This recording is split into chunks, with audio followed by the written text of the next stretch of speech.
প্রিয় দর্শক আসসালামু আলাইকুম। আজকের পর্বে আপনাদের সাথে শেয়ার করব ভীষণ মজাদার মুচমুচে পাকোড়া রেসিপি। এই পাকোড়াটা আমি করেছি বাঁধাকপি দিয়ে, বাঁধাকপি অথবা পাতাকপি যে যেটাই বলেন না কেন। তো পাতাকপি দিয়েই পাকোড়াটা আমি বানিয়েছি। তো পাতাকপি দিয়ে পাকোড়া বানানোর জন্য যা যা উপকরণ লাগছে এখানে আমি বেশ কিছুটা কাঁচামরিচ নিয়েছি স্বাদমতো লবণ, হলুদ, মরিচের গুঁড়া, ধনিয়া গুঁড়া, তারপর হচ্ছে জিরার গুঁড়া, এখানে আছে আদা রসুনের পেস্ট আর বেশ কিছুটা পেঁয়াজ কুচি। তো আর এদিকে নিয়েছি কিছুটা ডাল আর চাল আমি ভিজিয়ে রেখেছিলাম, এগুলো আর দেখাইনি। তো এগুলো আমি ব্লেন্ড করে নিয়েছি, একটু আধা ভাঙা করে ব্লেন্ড করেছি। আধা ভাঙা করলে পাকোড়াটা বেশি ভালো হয়, তো এই জন্য আধা ভাঙা করে আমি ব্লেন্ড করে নিয়েছি এগুলো। আর স্বাদটাকে একটু বাড়ানোর জন্য একটা ডিম নিয়েছি।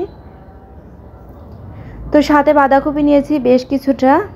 এখানে আপনারা একটু পেঁয়াজের পরিমাণটা বেশি দিবেন, এতে করে টেস্টটা অনেক বেশি আসবে। তো এখন আমি সবগুলো উপকরণ এখানে দিয়ে নিচ্ছি। ঝালটা আপনারা আপনাদের পছন্দ অনুযায়ী দিয়ে নেবেন। আমি বেশ কিছুটা কাঁচামরিচ দিয়েছি আর সামান্য পরিমাণ মরিচের গুঁড়াটা দিয়েছি।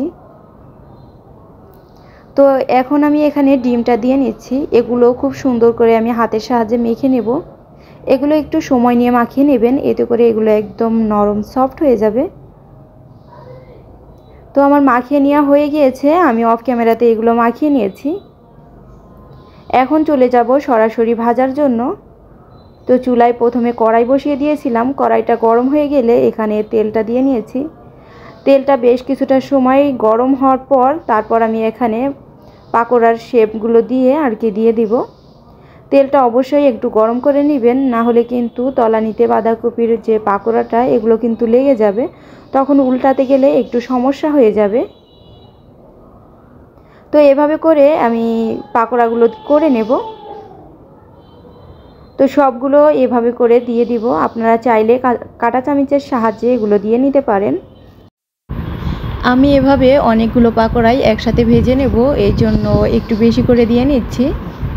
আর পাকোড়াগুলো যখন আপনারা ভাজবেন চুলার জালটা অবশ্যই মিডিয়ামে রেখে তারপর ভাজবেন, এতে করে পাতাকপিগুলো একদমই নরম সফট হয়ে যাবে, খুব ভালোভাবে সিদ্ধও হয়ে যাবে এবং পাকোড়াগুলো অনেক বেশি মুচমুচে হবে খেতে। তো একটা পিঠ হয়ে যাওয়ার পর আমি এখন উল্টে দিচ্ছি খুব সুন্দর করে। আরও একটা পিঠ আমি সময় নিয়ে ভেজে নেব। আমি একটু কড়া করে ভেজে নিচ্ছি, এতে করে মুচমুচে ভাবটা অনেক বেশি আসবে। আর আপনারা কিন্তু অবশ্যই এখানে ডিমটা দেওয়ার চেষ্টা করবেন, ডিমটা দেওয়ার কারণে কিন্তু টেস্টটা অনেক বেশি আসে। এভাবে একবার হলেও ট্রাই করবেন, গরম ভাতের সাথে খেতে কিন্তু অনেক বেশি ভালো লাগে, অথবা বিকালের নাস্তা হিসাবে আপনারা এই রেসিপিটা করে খেতে পারেন। আমি এখানে মিডিয়াম তেলে আর কি পাকোড়াগুলো ভেজে নিয়েছি, আপনারা চাইলে ডুবো তেলেও পাকোড়াগুলো ভেজে নিতে পারেন।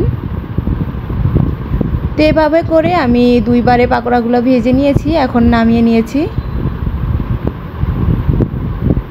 তো আশা করছি আমার রেসিপিটা আপনাদের কাছে একটু হলেও ভালো লেগেছে।